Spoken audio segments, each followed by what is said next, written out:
ৰাজ্যত 51,29,900 টকা সহ এজন সুদখোৰক গ্ৰেপ্তাৰ জব্দ 3খন এটিএম কাৰ্ড 6খন চেক স্লিপ 2খন পাছবুক সহ বহু আপত্তিজনক সামগ্ৰী সুদখোৰজনৰ নাম তপন দাস এজন লোকৰ অভিযোগৰ ভিত্তিত হাইলাকান্দিৰ লালা থানাৰ আৰক্ষীয়ে এজন অবৈধ সুদখোৰক গ্ৰেপ্তাৰ কৰে দীৰ্ঘদিন ধৰি পলাতক হৈ থকা লালা আব্দুল্লাপুৰৰ তপন নাথ নামৰ অবৈধ সুদখোৰজনক গ্ৰেপ্তাৰ কৰে আৰক্ষীয়ে অপৰাধ শাখাৰ অতিৰিক্ত আৰক্ষী অধীক্ষক সমীৰ দত্ত বৰুৱাৰ নেতৃত্বত লালা থানাৰ ভাৰপ্ৰাপ্ত বিষয়া লালহুম পল আৰু আব্দুল্লাপুৰ পিপিৰ ইনচাৰ্জ সহ আৰক্ষীৰ দল এটাই তপন নাথৰ ঘৰত তালাচী চলাই বুজন পৰিমাণৰ নগদ ধন সহ লেনদেনৰ বহু আপত্তিজনক সামগ্ৰী উদ্ধাৰ কৰে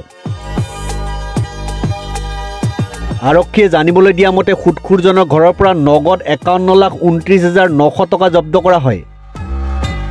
তদুপৰি 3খন এটিএম কাৰ্ড 6খন চেক স্লিপ 2খন পাছবুক সহ বহু অবৈধ ধন লেনদেনৰ সৈতে জড়িত আপত্তিজনক সামগ্ৰী জব্দ কৰা হয় তপন নাথৰ বিৰুদ্ধে ঋণ দিয়াৰ নামত সুদ হিচাপে লাখ লাখ টকা অবৈধভাৱে সংগ্ৰহ কৰাৰ বহু অভিযোগ আছে বুলি সদৰি কৰিছে আৰক্ষীৰ সূত্ৰটোৱে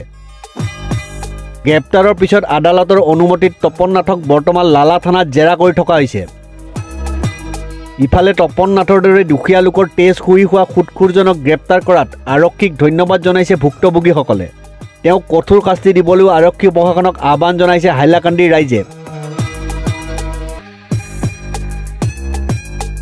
হাইলাকান্দিৰ পৰা মুস্তাফা আহমেদৰ ৰিপৰ্ট নিউজ 13